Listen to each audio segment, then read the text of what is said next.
ini rambutnya udah gue ikat jadi biar nggak ribet gitu kan. Kalau lagi makeup tuh paling nyebelin kalau ada rambut nyelip di mata. Ya nggak sih? Coba komen di bawah. Sebel banget kok kalau kayak gitu nih, sumpah. Sakit sih nggak terlalu, cuman ya sebel lah. Ya tumpah tuh serum gue.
Udah selesai pada bagian alis, tinggal ke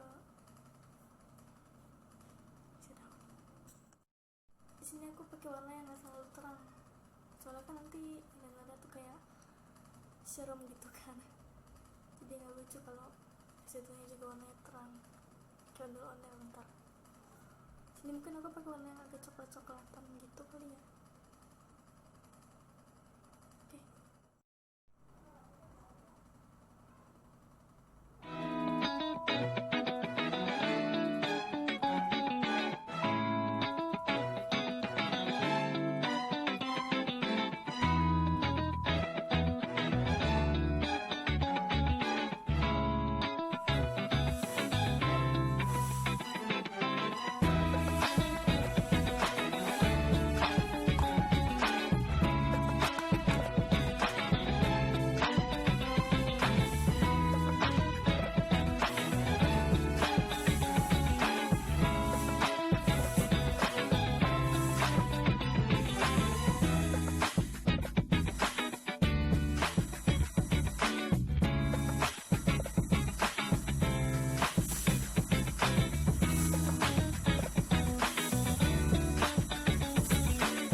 Sick with it, crew